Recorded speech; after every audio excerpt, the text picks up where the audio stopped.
Bapa di dalam surga, kami sungguh bersyukur untuk kesempatan ini. Kami dapat kembali beribadah apapun keadaan situasi yang terjadi. Kami selalu percaya Tuhan selalu baik dalam hidup kami. Kami buka hati kami biar kebenaran firman-Mu memperlengkapi hidup kami untuk juga sepanjang tahun ini. Di dalam nama Yesus semua yang siap diberkati katakan amin.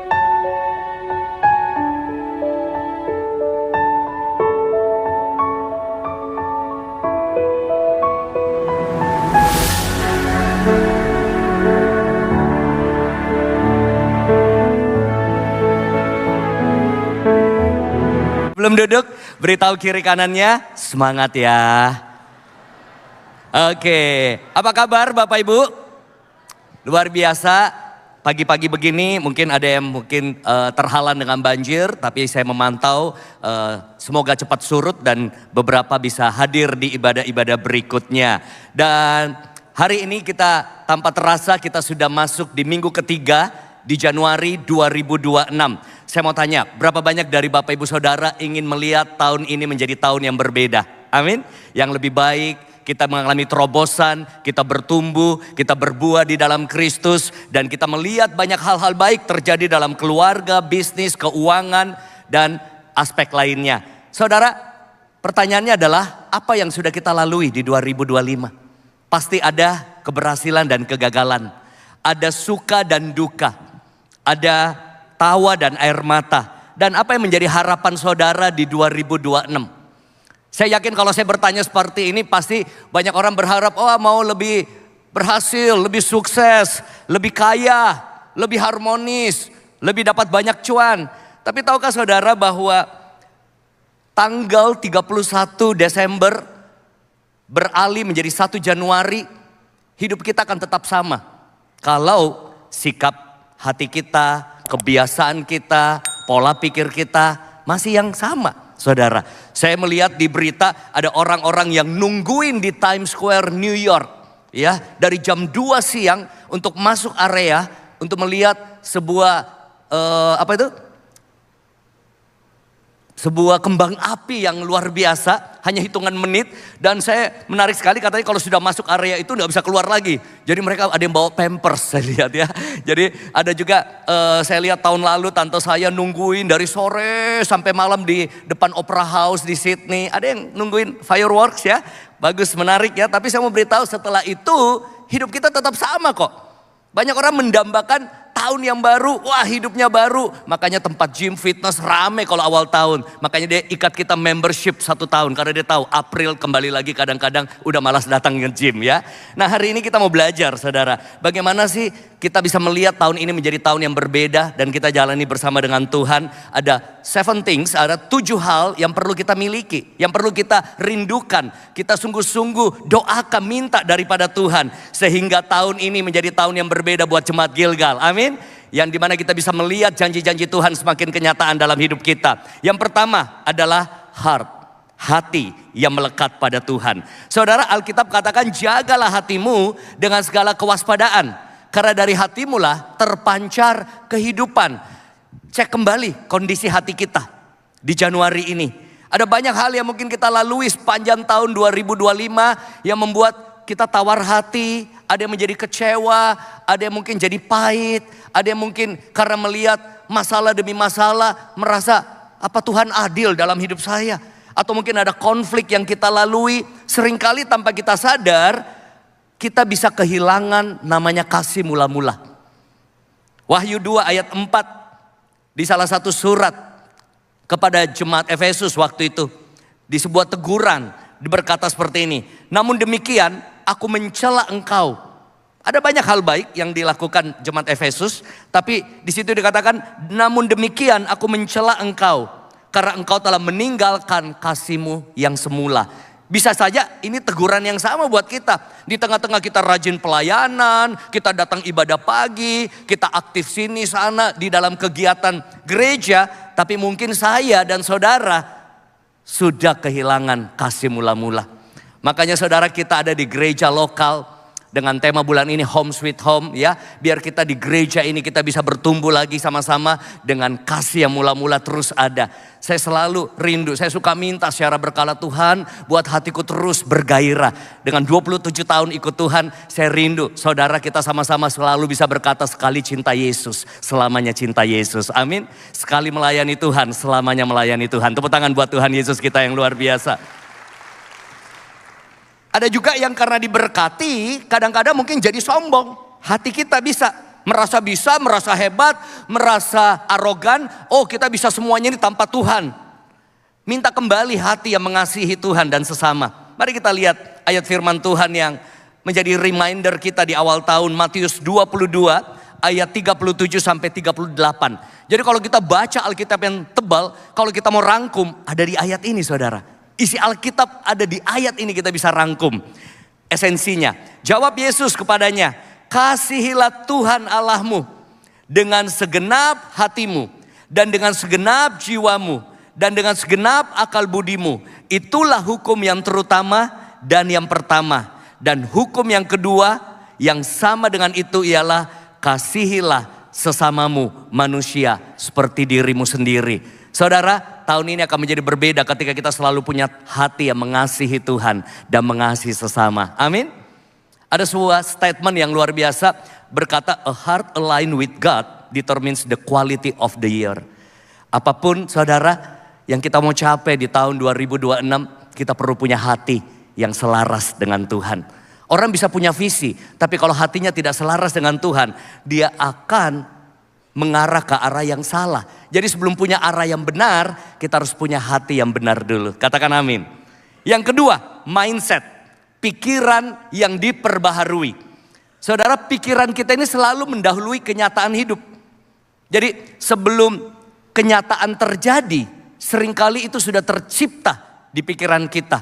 Dari benih-benih pikiran yang ada, tiba-tiba berbuah, menjadi sebuah kenyataan. Bisa baik, bisa buruk.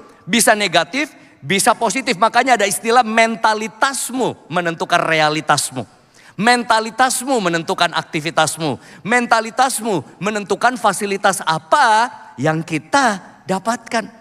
Orang bisa dikasih fasilitas yang bagus, tapi kalau mentalitasnya tidak mendukung fasilitas yang bagus, hancur, tidak terawat, ya. Dapat uang 1 miliar, tiba-tiba dalam waktu sekejap jadi 1 juta lagi. Tapi ada orang mungkin punya uang 1 juta karena mentalitasnya mendukung. Dia tahu bagaimana dengan mindset yang tepat mengelola, menginvestasikannya, menggunakannya dengan tepat. Jadi 1 miliar. Saudara, mentalitas ini penting sekali. Artinya semua kenyataan hidup saya dan saudara, kondisi hidup kita, kenyataan yang kita alami, bagaimana keadaan keluargamu saat ini. Bagaimana bisnismu, bagaimana karirmu, bagaimana dampak dalam pelayanan kita, bagaimana juga hubungan kita dengan orang lain, bagaimana tebal tipis dompet kita, sangat dipengaruhi dengan apa yang ada di pikiran kita, saudara. Makanya kita perlu terus menerus memperbaharui pola pikir kita dan izinkan kebenaran firman Tuhan memerdekakan. Saya yakin masih banyak hal-hal yang menjadi limiting belief di pikiran saya. Di pikiran saudara, setiap orang punya mental blocknya sendiri, ya. Setiap orang punya area-area di pikirannya yang perlu terus mengalami metanoia. Katakan sama-sama, metanoia. Pikiran yang diperbaharui. Pertobatan itu bukan cuma sekedar masuk surga, tapi pikiran yang terus dibaharui dari waktu ke waktu. Dalam perjalanan kita ikut Tuhan. Bayangin ada orang ikut Tuhan di usia 30 tahun. Ada yang usianya 50 tahun. Udah berapa banyak pola pikir dunia. Pola pikir yang salah. Pola pikir yang tidak memberdayakan. Kepercayaan-kepercayaan lama. Ini yang perlu terus kita perbaharui. Ini akan membawa tahun yang berbeda dalam hidup kita. Ketika kita memiliki pikiran yang baru. Katakan amin saudara. Jadi maksudnya kalau kita terlilit hutang tahun 2025. Tahun ini kita akan terlilit hutang lagi kalau pikirannya gak diperbaharui. Kalau hidup kita stuck di 2025 dan kita tidak memperbaharui pikiran kita. Kita masih pakai mindset yang lama. Jangan heran kalau tahun ini stuck lagi. Saudara, kalau kita sering ribut suami istri di 2025. Tahun ini akan ribut lagi. Kalau kita gak punya pola pikir yang diperbaharui tentang pernikahan, tentang komunikasi, tentang hubungan. Amin. Jadi ini sangat penting untuk melihat tahun yang berbeda, saudara. Ini luas sekali kalau mau bahas seperti ini. Contoh ya, pola pikir karyawan, pola pikir pengusaha itu juga beda. Satu berpikir pendapatan tetap, satu pengen tetap berpendapatan, udah beda. Satu cari secure, wah pasti ada THR, bisa reimburse uang kacamata dan lain sebagainya. Yang satu carinya financial freedom, time freedom, beda. Kalau kita bicara lagi mentalitas kerajaan Allah dengan mentalitas dunia, beda sekali. Nah makanya kita sebagai anak-anak Tuhan, kalau kita mau lihat tahun yang berbeda, change your mind, maka kondisi hidupmu akan berubah. Change your condition. Berapa banyak dari saudara pengen lihat sesuatu yang berbeda sungguh-sungguh di tahun 2026? Kasih tahu sampingnya, perbaharui pikiran kita. Karena new mindset, new result. Hasil yang baru akan datang kalau kita punya pola pikir yang baru. Bahkan ada ayat firman Tuhan yang berkata bahwa anggur yang baru tercurah itu butuh kirbat yang baru. Jadi persiapkan kirbatnya. Persiapkan untuk anggur baru datang di tahun 2026 daripada Tuhan buat kita semua, saudara. Tepuk tangan buat Tuhan kita yang luar biasa. Tiap hari saudara dan saya bangun, kita dibombardir begitu banyak informasi. Ya, di TikTok, Instagram, Facebook, ya, begitu banyak konten-konten, WA masuk ya. Setiap hari bangun pagi sudah ada WA keluarga. Ya, emak saya, tante saya, itu semua penuh dengan berita. Habis itu diralat, hoax. Yang muda-muda ketawa doang ya. Paling sering kirim yang grup ya opa-opa, oma-oma. Karena mereka senang gitu. Saya bilang, Mami ini udah 2 tahun lalu beritanya. Oh Mami gak tahu loh, itu di situ udah 2023. Ya, meteor mau datang gitu. Wah, takut sendiri. Jadi overthinking terus, saudara. Ya. Kita pun yang masih lebih muda mungkin kita dibanjiri dengan berbagai POV. Apa itu POV? Point of view. Belief, cara pandang tentang olahraga lah, tentang mendidik anak lah, tentang kolesterol lah. Kadang-kadang jadi bingung sendiri loh. Benar ya? Dia makan 10 telur tiap hari. Karena telur mengandung ini. Yang satu bilang cukup cuma makan. Ya, telurnya 10, 2 kuningnya, 8 putihnya. Yang satu bilang itu semua kolesterol baik. Yang satu bilang kolesterol jahat. Bingung sendiri kan? Jadi benar-benar hidup ini tentang pernikahan, tentang keuangan, ya, tentang banyak hal. Kita ini dibombardir terus, saudara. Bayangin kalau kita nggak punya filter dalam hidup. Ya, ada yang ikut aliran ini, ada yang ikut aliran itu. Ada yang bilang bentar lagi ini naik. Pokoknya masuk pasti cuan. Yang ini bilang jangan naik. Ini bakalan rungkat. Bingung kan? Ada yang bilang sell, loss, buy, hold. Banyak hal dalam hidup. Makanya saya mau beritahu bahwa ingat, yang baik belum tentu benar.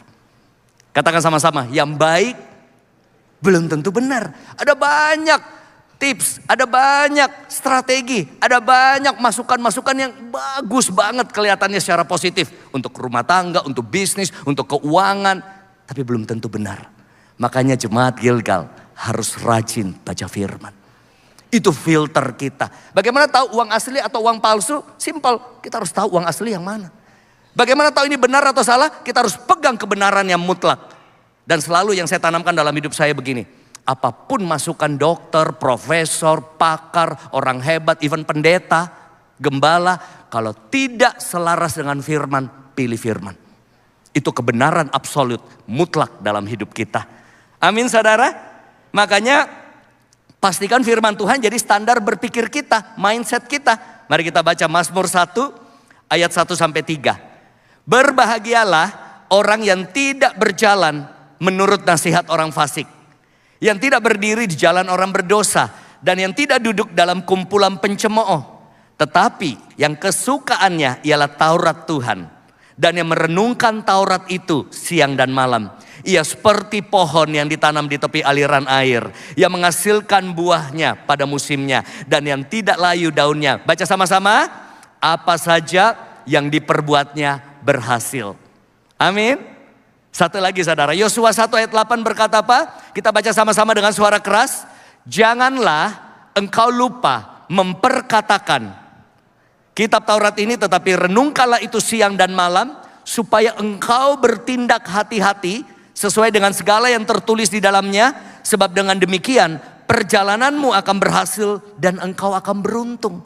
Waktu itu saya sempat berpikir, apa hubungannya renungin firman, perkatakan firman, membuat kita berhasil, membuat kita beruntung. Oh, karena semakin kita renungkan, pola pikir kita yang lama diganti dengan pola pikir baru. Mindset lama menghasilkan sebuah result yang berbeda karena kita sudah ganti dengan mindset yang berbeda, yang selaras dengan firman Tuhan. Disitulah terjadi proses metanoia, perubahan pikiran dari bahasa aslinya, saudara. Nah, makanya ini tugas kita untuk terus tiap hari berjumpa dengan kebenaran yang memerdekakan kita.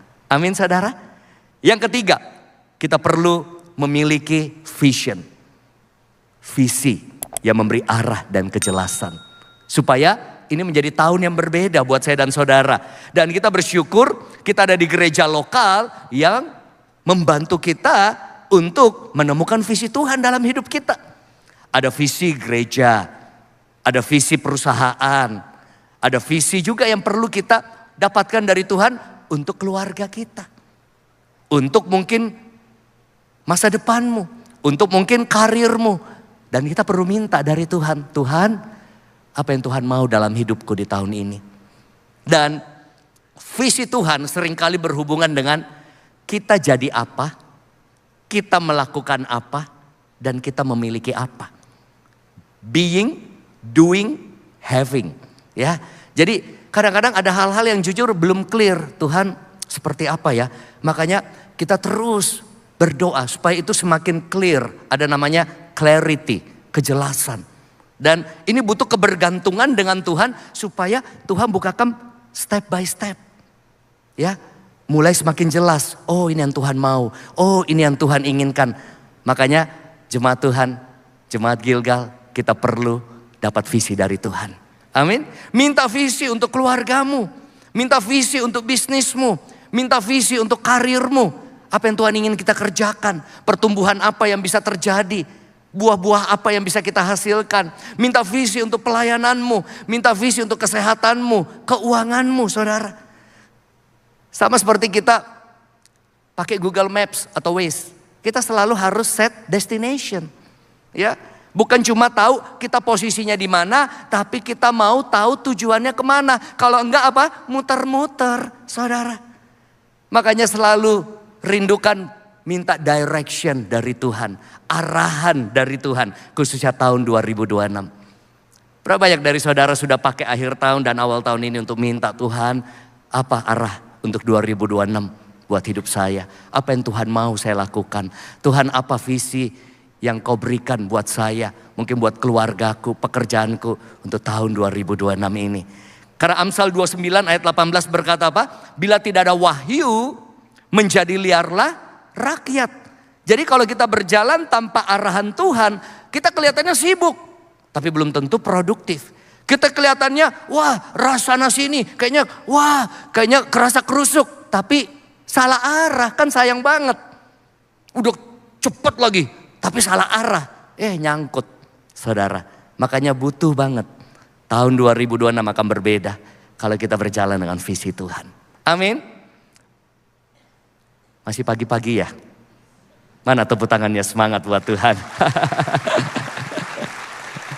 Masih kepikiran tadi genangan ya. Siapa yang tadi terobos banjir mungkin ya.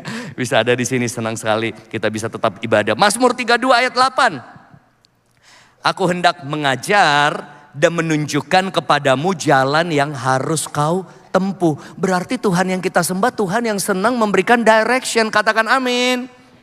Senang memberikan arahan. Tapi pertanyaannya, kita senang gak minta arahan Tuhan? Kita senang gak minta tuntunan Tuhan? Dan itu perlu setiap hari. Untuk terus bergantung, saudara. Yang keempat, wisdom. Ini yang harus kita miliki dan minta dari Tuhan.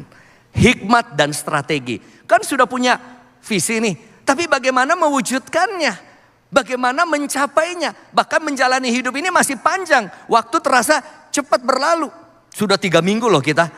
Bentar lagi sudah Chinese New Year. Wah, bentar lagi sudah masuk bulan puasa. Wah, waktu jalan terus. Kita butuh hikmat, kita butuh strategi. Supaya apa? Bagaimana kita bisa menjalani hidup ini dengan maksimal. Apa itu hikmat?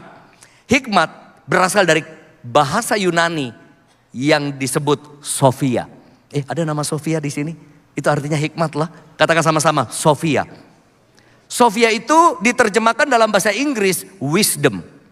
Katakan sekali lagi biar kita semangat, wisdom. Nah, kita ini dalam bahasa Indonesia disebut hikmat atau kebijaksanaan. Nah, saudara, apa bedanya hikmat dunia dengan hikmat Tuhan? Beda. Hikmat dunia berupa kemampuan, keterampilan, kejeniusan. Wah, karena mungkin kita S1, S2, profesor. Itu karena bicara intelektual. Karena informasi yang kita pelajari, pendidikan yang tinggi. Itu hikmat dunia. Boleh kalau kita menjadi orang-orang yang pintar. Tapi tidak cukup cuma pintar. Perlu jadi orang yang bijaksana. Saya selalu kasih tahu pada anak-anak saya. Saya bilang gini, ya, jangan cuma jadi orang pintar. Tapi jadi orang yang bijaksana. Orang yang berhikmat. Karena kita lihat ada banyak orang pintar, ada banyak orang titelnya hebat, ada banyak orang jenius, tapi gak berhikmat. Kelakuannya, ya, responnya, sikapnya, dan lain sebagainya, keputusan yang dia ambil. Karena hikmat Tuhan adalah suatu pengertian, pemahaman, pengetahuan yang diberikan Allah buat kita. Sehingga kita bisa menjalani hidup ini dengan bijaksana. Membedakan yang baik dan benar, saudara. Bagaimana mengambil keputusan-keputusan hidup dalam kehidupan sehari-hari. Bagaimana mengatasi masalah-masalah dalam hidup dengan hikmat yang Tuhan karuniakan. Dan ini biasanya bisa juga bersifat supranatural, saudara. Makanya bedakan smart dan orang yang full of wisdom. Saudara, kita butuh strategi dari Tuhan. Kita butuh hikmat Tuhan untuk membangun rumah tangga. Kita butuh hikmat Tuhan untuk mengembangkan pelayanan. Kita butuh hikmat Tuhan di dalam menjalani keputusan-keputusan yang kita harus ambil tiap hari dalam hidup. Kita butuh hikmat Tuhan bagaimana supaya kita menjalani hidup ini sesuai dengan apa yang menjadi rencana dan kehendak Tuhan. Minta hikmat Tuhan. Ini hal yang paling sering juga saya doakan. Tuhan, give me your wisdom. Tuhan, aku butuh hikmat-Mu. Tuhan, aku gak tahu harus buat apa. Tuhan, aku bingung. Aku butuh hikmat-Mu. Amin, saudara. Apalagi kalau kita gak tahu harus ngapain. Ya, disitulah kita butuh hikmat. Makanya Salomo tahu hal ini. Ketika Tuhan kasih kesempatan untuk dia meminta sesuatu, yang dia minta apa? Hikmat, saudara. Karena ketika dia memiliki hikmat, yang lain mengikuti. Kekayaan, kehormatan, dan lain sebagainya. Saudara, jadi seringkali kita jangan doanya cuma minta kaya, sukses, berhasil. Ini yang lebih penting kita minta. Hati yang melekat sama Tuhan. Pikiran yang diperbaharui. Visi dari Allah. Bagaimana punya hikmat. Yang orang dunia minta itu mudah datang. Karena kita jalani yang esensi. Amin, saudara. Nah, Amsal 3 ayat 13 sampai 17 kita lihat sama-sama. Berbahagialah orang yang mendapat hikmat, orang yang memperoleh kepandaian karena keuntungannya melebihi keuntungan perak ya, dan hasilnya melebihi emas. Ia lebih berharga daripada permata, apapun yang kau inginkan tidak dapat menyamainya. Umur panjang ada di tangan kanannya, katakan amin. Di tangan kirinya kekayaan dan kehormatan. Amin. Jalannya adalah jalan yang penuh bahagia. Amin. Ya, segala jalannya sejahtera semata-mata. Kenapa? Yang dia kejar adalah memperoleh apa? Hikmat. Jadi jangan salah kejar ya. Yang kita kejar hikmat. Ini semua yang kita rindukan itu bisa datang dalam hidup kita. Katakan amin. Yakobus 1 ayat 5 bilang apa? Jika di antara kamu ada yang kekurangan hikmat, hendaklah ia memintakannya kepada Allah. Sudah disodorin loh, minta. Kalau rasa kurang hikmat, minta. Tapi kitanya gak minta mungkin. Yang kita minta, pengen ini, pengen itu. Padahal yang luar biasa. Tuhan sudah ingatkan, minta hikmat. Yang kelima, yang kita perlu miliki untuk jadi tahun yang berbeda. Dan kita doakan people, orang-orang yang tepat dalam hidup kita. Suatu hubungan dampaknya sangat besar. Ya, bisa buat hidup kita naik, bisa buat hidup kita turun. Bisa buat hidup kita maju, bisa buat hidup kita ketarik mundur. Apa maksudnya? Jangan salah pilih jodoh yang belum menikah. Ya, salah pilih jodoh, wah ada orang sampai kehilangan iman percayanya. Wah hidupnya makin mundur. Tapi ada juga karena jodoh dari Tuhan, wah makin maju, bertumbuh bersama-sama, wah makin mengenal Tuhan. Jangan salah pilih partner bisnis. Jangan salah pilih kerjasama. Ya ini bisa terjadi, hidup kita jadi hancur, hidup kita jadi kehilangan banyak hal. Saudara, ada orang jadi rusak, ada orang jadi tambah negatif, saudara. Menjauhkan kita dari rencana Tuhan. Tapi ada juga orang karena perkenalan dengan satu orang yang Tuhan pertemukan. Network terbuka, terjadi partnership, kolaborasi, atau dapat informasi-informasi yang berharga. Sehingga membawa profit, membawa kemajuan, membawa ekspansi. Makanya kita perlu berdoa, Tuhan 2026 pertemukan aku dengan orang-orang yang tepat. Dan salah satunya saudara di gereja ini kita fasilitasi. Kita bertemu dengan mentor, dengan bapak rohani, dengan gembala, dengan pemimpin-pemimpin yang bisa mengarahkan hidup kita. Makanya penting kita tertanam dalam gereja lokal. Kita join di dalam family cell. Hidup saya hari ini bisa ada seperti ini. Karena Tuhan pertemukan dengan orang-orang, pemimpin-pemimpin yang membawa saya bertumbuh, membawa saya maju. Ketemu Pastor Owen 27 tahun lalu. Wah tiap minggu dijemputin. Masih ingat Honda Civic hitam. Wah. Datang ke rumah, grow-nya bukan di gereja, di rumah saya. Prinsip dasar seperti apa, bertemu dengan Pastor Wem, bertemu dengan Pastor Juan, dengan rekan-rekan pelayanan yang lain. Kami ada sama-sama saat ini, melayani Tuhan sudah puluhan tahun saudara. Bukan hitungan minggu, bukan hitungan bulan saudara. Karena kami ada dalam komunitas yang tepat. Amin saudara. Jangan jalan sendiri. 1 Korintus 15 ayat 33 bilang, pergaulan yang buruk merusak kebiasaan yang baik. Amsal 13 ayat 20 berkata apa? Siapa bergaul dengan orang bijak menjadi bijak. Kita bergaul dengan orang suka judi, kita bentar lagi lama-lama bisa kepengaruh judi.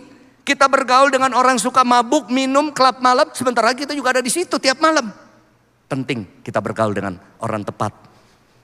Ya, bahkan Tuhan pertemukan dengan orang-orang yang mungkin bisa membawa pertumbuhan dalam karir, dalam bisnis. Kita nggak pernah tahu. Makanya doa supaya Tuhan pertemukan tahun ini. Supaya menjadi tahun yang berbeda. Amin saudara. Yang keenam, ability. Kita perlu memiliki kemampuan yang terus diasah. Sampai kita lihat potensi yang Tuhan kasih dalam hidup kita menjadi kompetensi yang luar biasa. Saya selalu percaya bahwa tidak ada satu orang pun diciptakan Tuhan tidak punya kemampuan apa-apa. Minimal ada satu hal saudara. Bahkan kalau kita lihat di luar sana ada orang jual bakso, itu kemampuan loh. Belum tentu kita bisa bikin bakso. Kita lihat ada tukang bisa pasang keramik, ya, bisa ngecat, itu kemampuan. Saya gambar garis saja bengkok saudara. Setiap orang punya kemampuan. Ada yang bisa masak, ada yang bisa nyanyi, ada yang bisa desain. Ada yang mungkin cuma dengan kemampuan sederhananya, ya, dia bisa mungkin berkata-kata, dia bisa jadi sales yang hebat, saudara. Amin. Temukan itu, discover. Setelah saudara temukan, develop, kembangin, deploy, salurkan. Itu menjadi sebuah hal yang luar biasa. Makanya di Matius 25 ayat 15 dikatakan yang seorang diberikannya 5 talenta, yang seorang 2, dan yang seorang lagi 1, masing-masing menurut kesanggupannya. Gak usah bandingkan, dia banyak ya kemampuannya, bakatnya, talentanya. Temukan dulu satu itu yang mana. Dari satu itu mungkin Tuhan percayakan lagi, 2, 3. Kita harus cari bukan apa yang tidak ada pada kita, apa yang ada pada kita. Karena God never assigns without empowering. Tuhan gak pernah panggil seseorang tanpa memperlengkapi orang itu dengan kemampuan. Bahkan kemampuan-kemampuan ilahi Tuhan bisa tambahkan di tahun 2026 dalam hidup kita. Tepuk tangan buat Tuhan yang luar biasa. Yang terakhir saudara, yang ketujuh yang perlu kita miliki. Kita minta, kita rindukan favor. Minggu lalu Pastor John sudah bahas sedikit, saya tambahkan saudara. Kemurahan Tuhan, kasih karunia-Nya, anugerahnya, perkenanannya yang menyertai saya dan saudara. Saudara butuh favor Tuhan? Amin.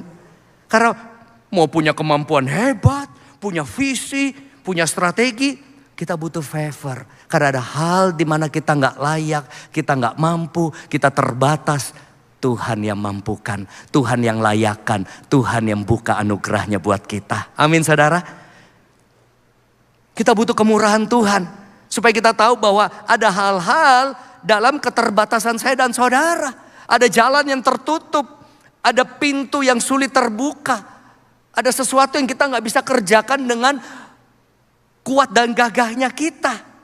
Tapi ketika ada favor Tuhan, pintu yang tertutup selama ini sangat mudah bisa terbuka. Karena perkenanan Tuhan, amin. Segala upaya yang sudah kita buat, jalan buntu yang kita hadapi selama ini, jatuh bangun karena kekuatan sendiri kita nggak bisa menang atas satu dua perkara dalam hidup kita. Ketika ada favor Tuhan, itu semua bisa berbalik. Sampai kita terkagum-kagum, wow. Sampai kita bisa berkata, bukan karena kuat dan gagahku, tapi semua karena anugerah Tuhan. Semua karena kemurahan Tuhan. Semua karena kebaikan Tuhan. Tepuk tangan buat Tuhan Yesus. Dan semakin kita bergantung pada Dia, semakin kita izinkan Tuhan berkarya dalam hidup kita. Dan ada ayat di Alkitab berkata, murah hatilah supaya kau hidup dalam kemurahan. Makanya saya mau belajar selalu jadi orang murah hati. Karena saya mau hidup dalam kemurahan hati Tuhan. Amin saudara. Murah hati. Jangan pikirin diri sendiri. Pikirin orang lain. Ada kabar baik dari Yayasan Gilgal. Kemarin setengah hari kami meresmikan satu gereja atau sekolah di sebuah pemukiman yang waktu kami survei kumuh dan lain sebagainya. Kemarin kami peresmian dengan Pak Santo, Pak Joni, dan beberapa orang. Kami kolaborasi dengan yayasan, dengan CSR dari perusahaan lain. Wow, kami lihat anak-anak nyanyi, kami lihat pendetanya nangis. Itu seperti mujizat kebangun. Semua karena kemurahan Tuhan. Tuhan pertemukan dengan orang-orang yang tepat, orang-orang yang punya hati. Di tengah-tengah kesibukan saya, selalu sempatkan waktu mikirin orang lain. Karena saya percaya ketika kita murah hati, kemurahan Tuhan juga terus mengalir. Amin saudara. 2026 jangan jadi orang egois. Jangan jadi orang yang cuma mikirin diri sendiri. Pikirin orang lain. Dan saya tutup dengan satu ayat terakhir. Sejauh ini saudara belajar sesuatu? Amin. Mazmur 90 ayat 17. Kiranya perkenanan Tuhan Allah kami menyertai kami. Dan buatlah berhasil pekerjaan tangan kami. Ya, buatlah berhasil pekerjaan tangan kami. Perbuatan tangan kami. Teguhkanlah itu. Ya. Saya pakai terjemahan yang berbeda saudara ya. Kiranya perkenanan, kiranya kemurahan Tuhan. Amsal 3 ayat 3 sampai 4. Saya kutip satu ayat. Maka engkau akan mendapat kasih dan perkenanan dalam pandangan Allah dan manusia. Saudara, this year will be different. Ketika kita rindukan 7 hal ini ada dalam hidup kita. Minta, hidupi, bangun dalam hidup kita.